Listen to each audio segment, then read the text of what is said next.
अंतरात्मा की आवाज़। बहुत पहले किसी गांव के किनारे एक मंदिर था। मंदिर में एक साधु रहता था। इसी गांव में एक कबाड़ी चोर भी रहता था। चोर जवानी के उभार पर था और साधु जवानी के उतार पर। चोर खाते पीते बाप का बेटा था। चोर हो गया तो जिंदगी भी चोर की ही घसीटनी पड़ रही थी। बाप ने उसकी शादी नहीं की। चोर अपने ही गांव में हाथ मारता था। लोग उसे कबाड़ी चोर कहते थे, क्योंकि वह छोटी छोटी चोरी ही करता था। उसके चोरी करने से लोगों को दुख अधिक होता था, हानि कम। चोर को लाभ कुछ नहीं, परेशानी दुनिया भर की। चोर ने सोचा, मंदिर के चढ़ावों से साधु की थैली भरी पड़ी है, क्या करना है उसे उस थैली का। वह संपत्ति की उसकी मुफ्त की ही है, खून पसीने का तो है नहीं। अब उसने साधु की कुटिया पर आना जाना शुरू कर दिया। बगुला भगत की श्रद्धा भक्ति से साधु महाराज तो गदगद हो उठे। चोर मुँह में राम बगल में छुरी लेकर दिन भर साधु महाराज की सेवा करता। वैसे साधु भी जानता था कि यह चोर खड़क सिंह का तो है नहीं, कबाड़ी चोर है।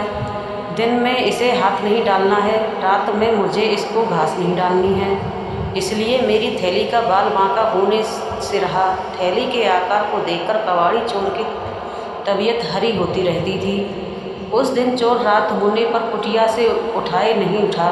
न उठने का मतलब था उठाकर ही उठना।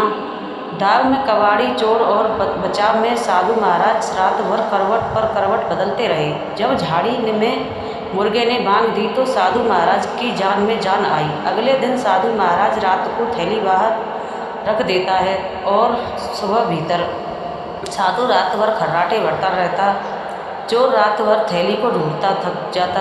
घनघोर अंधेरी रात में साधु की आत्मा ने कहा, तू पापी महात्मा है, उस थैली से तेरा क्या लगा, बेचारे चोर का भला कर। उसी रात चोर की आत्मा ने भी कहा, दो आँख, दो हाथ, दो पैर, 6 संपत्ति भगवान ने तुझे दे रखी है, तू उनका दुरुपयोग मत कर।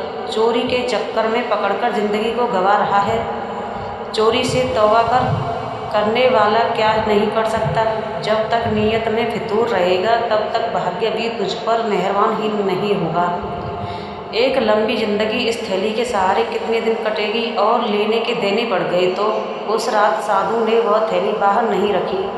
सुबह साधु महाराज ने देखा थैली तो वहीं पर है, पर आज कबाड़ी चोर नहीं था। कबाड़ी चोर होता भी कैसे, उसकी अंतरात्मा जाग गई थी।